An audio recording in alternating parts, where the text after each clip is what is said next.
Hey guys, welcome back to my channel. I am here with a video all about face masks because I get asked about face masks all the time and I have some pretty strong opinions about face masks, so I can't wait to get started and tell you all of my thoughts about face masks. But first of all, can we just look at the radiance on my body right now? I swear it's because of this Jasmine Glowing Hydration Body Oil from Herbivore. This stuff is so good! I just spritz it in my hands and rub it all over my body on top of my sunscreen. It just looks so good. It just makes my skin look super hydrated and luminous, and I'm just really obsessed with it. And actually it's back in stock at True & Co, and so you can buy it for $29 instead of $44 because I have a discount link that I will put down below in the info box. And sometimes the discount link expires every 2 weeks, and so if that happens, just let me know and I'll update the link for you.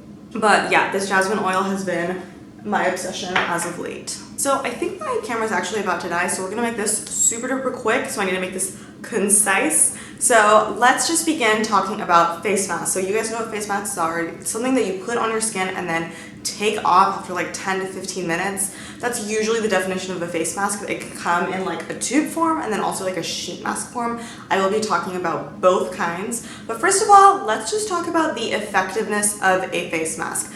I follow the train of thought that face masks are not super duper effective. It's not gonna revolutionize your entire skincare game, only because it's staying on your face for a very limited amount of time. Now, that can change. I will talk to you about some face masks that can definitely change, but in terms of the type of face mask where you just you put it on and then you wash it off after 10 minutes, it's not gonna do much for you. I will say though, those type of face masks are valuable, and it is a valuable self-care thing that you can do to take care of your mind and your body, because it's the mental thing of pampering yourself that's really important. So I mean, have a face mask that you like and you're listening to me right now and I'm telling you it's not effective, don't stop doing it by all means. If it is a good thing for you and you're self-care and you're relaxing and unwinding after a long day, absolutely keep doing it as long as there are no damaging ingredients in the face mask. If there are damaging ingredients, I will recommend some face masks that are really, really good. So yeah, face masks are not super effective only because they're on your skin for such a limited amount of time. If you want to see really dramatic results, the best way to do that is to use an overnight mask or an overnight cream continuously, and that's how you will see the best results, because skin does not change overnight. It definitely will not change in 10 minutes, so just something to keep in mind. The next thing I want to touch on is ingredients to avoid, and this is basically standard for any type of skincare. You want to avoid denatured alcohol or isopropyl alcohol. It has different names. Any type of denatured alcohol you want to avoid. You also want to avoid essential oils. Essential oils are stuff like lavender oil. Some people are really sensitive to rose oil. Some people respond well to rose oil. Some people break out from it, so exercise caution with that. Just essential oils. If it says something extract, I follow the rule of thumb that anything that you put in your food to season it, you do not want to put on your face.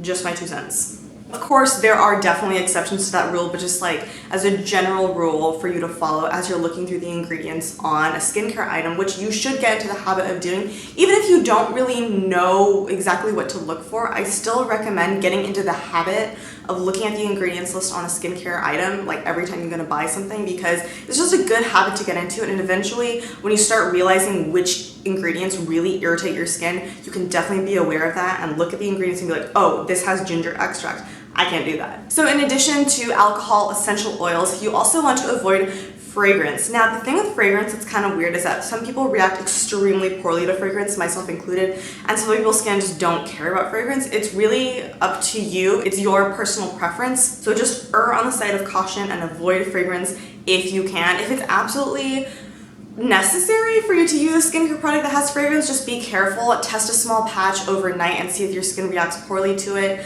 and just proceed accordingly. Another ingredient that you want to kind of avoid is sodium hydroxide. I see this a lot in face masks, and it's a little more nuanced because a lot of times companies will put in sodium hydroxide to balance out a more acidic component of a face mask, because sodium hydroxide is basic or alkaline in nature, so you need an acid to kind of counterbalance them. So sodium hydroxide can be used in small amounts in a beneficial way, but just as a rule of thumb, sodium hydroxide, if you see it, especially at the top of ingredients list, Hard pass, no thank you. And also, this is something I really want to throw out there, but there are certain brightening masks that focus on lemon. And if you remember my rule of do not put anything on your face that you used to season your food, you season your food with lemon. Do not put lemon on your face. Citric acid is not fun. So yeah, those are just some general ingredients to avoid. Of course, there are tons more, and if I think of more, I'll put them down in the info box, but definitely the things that jump out at me the most is alcohol, fragrance, sodium hydroxide, and essential oils. Those are like the 4 big no-nos of skincare, so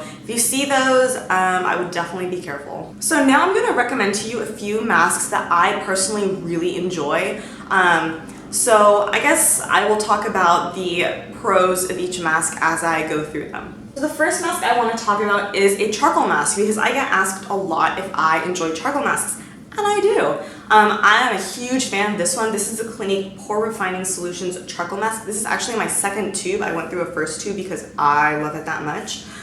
So the thing about charcoal masks is that charcoal itself is not a super effective ingredient. Like, charcoal is used in water purification to pull out impurities from the water, but the same principle does not apply to your face and your pores. However, clays such as bentonite and kaolin, those two clays are very beneficial for skin because what it does is it will absorb excess oil on your skin. Now, of course, washing your face is going to take care of most oils, but it's not going to get the oil like in your pores.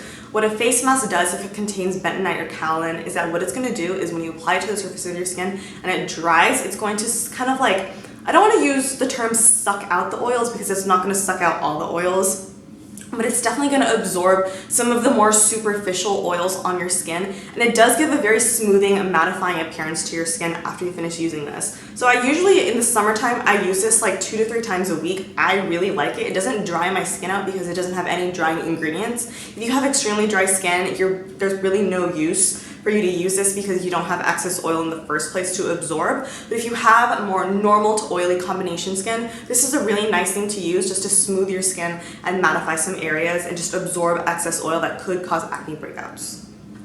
So this breaks my rule of like overnight is going to be the most effective because you don't want to leave this on overnight because first of all, it's uncomfortable as heck, and 2, it's not going to do anything like extraordinary for your skin if you keep it on overnight, because once it absorbs the oil, it's done. There's no like excess oil it's going to absorb in addition to the oil on top of your skin. Like it's done, you know what I mean? It's finished its job.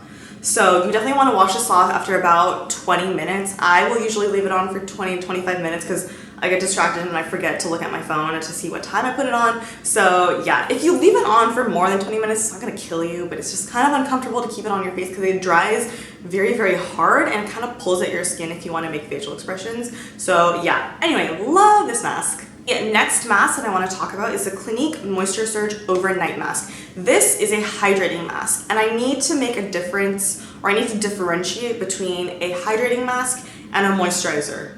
Plot twist, there is no difference. So you could definitely just use this as your daily nighttime moisturizer and it would work just the same. That's why I think hydrating masks are kind of a nice thing to keep, is because normally I have pretty dry skin, dry to combination skin, I would say. Like sometimes I get kind of oily in my T-zone, but that's only like during the summertime when it's really hot outside and really humid. But I would definitely say that you could invest in a moisture mask if your skin type changes depending on the time of the year. I definitely use the crap out of this during the winter time. I will definitely layer this on top of my normal nighttime moisturizer. The reason why I layer this on top of my moisturizer is because my normal moisturizer contains antioxidants and some really nice cell communicating skin ingredients that are really good for my skin. So I want those to have direct contact with my skin, and then I want to put some really hydrating emollient mask like this one on top. So yeah, this is something that you can use every single night. It's not going to hurt you. It's going to really increase the hydration of your skin and just make your skin feel really plump and smooth and youthful. And finally, we're going to talk about sheet masks. So sheet masks are kind of like this new hot trend that's popped up, and the first time I saw a sheet mask I was like, that is the stupidest thing I've ever seen in my whole life. Because you put on this sheet mask, you leave it on for 10 minutes, and then you peel it off, and I'm just kind of like, what's the point? But I do have to say, I did find a brand of sheet masks that I really, really love. And it's this brand right here. It's called It's Skin, and I love the Honey Firm and Glow sheet masks. These are wonderful. I believe it is a Korean brand because it is written in Korean all over this. Yep, made in Korea. These are $3 a piece. I buy mine at, I think I just got lipstick on it, LOL. These are $3 per sheet mask, and I buy them at Urban Outfitters, and sometimes Urban Outfitters has promotions where it's like buy 4 for $10, so I really like to stock up on those. Actually, speaking of which, I just bought 4 today. But these are really nice, and the best way, in my opinion, to use these is at night, at the end of the day, after I'm sure I'm not gonna go out, I'm just gonna stay in my room, inside my house, just kind of chill out. I will wash my face with my cleanser, take off all of my makeup, get my face nice and clean, and maybe exfoliate with a washcloth. And then I will wear this sheet mask. And the way that I use this is I will actually just keep it on until it dries off and falls off of my face. You're supposed to take it off after like 10 minutes. Well, hold on. It says you're supposed to take it off after 15 to 20 minutes, but like, why? Why? I don't know. I don't know why you would take it off after 20 minutes because it's not gonna hurt you or anything. So what I like to do is I just like to keep it on my skin until the mask essentially dries up completely and just kind of falls off my face. And then at that point, my skin is still kind of tacky from like the juice inside of the face mask, and then I will just proceed with my normal skincare routine. If I use this mask, I will not use a chemical exfoliant on top of it. I will just do kind of like a moisturizer and maybe like maracuja oil. So with this type of thing, it's interesting because it does contain like ginger extract and licorice extract, grapefruit extract, fragrance, some skin irritants, but my skin has not negatively responded to it. And in fact, my skin really, really loves this stuff. Like for some reason, my skin loves honey. And so this honey mask really just smooths out my skin and makes it so soft, like noticeably soft, where I can notice a difference the morning after I use this. So again, this is just a case of like kind of weighing the options. Like, yes, it contains irritants that my skin probably won't like, but I tried it anyway and my skin loved it. This is not something I do every single night. I do it probably twice a week. So it's definitely not gonna hurt my skin. Like, I never wanna scare you guys. I know sometimes I come off really strong and I'm like, don't use this, don't use this, don't use this, but I don't wanna scare you guys. I'm just trying to educate you so you can use your own judgment and exercise your own caution. And then this is totally unrelated. I have not tried this yet, but this is the Dear Claire's Rich Moist Soothing Sheet Mask. I haven't tried this yet. I bought it and I was kind of excited, and I don't know if you guys have tried it. Let me know if you like it. I'm very intrigued. Yes, I'm very intrigued. All right, so I am done here. Thank you guys so much for watching. I hope you found this video informative, all about face masks and sheet masks and what I think about them.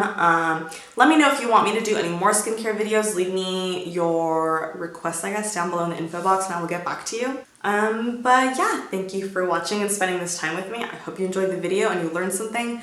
And I will see you in my next video. Bye.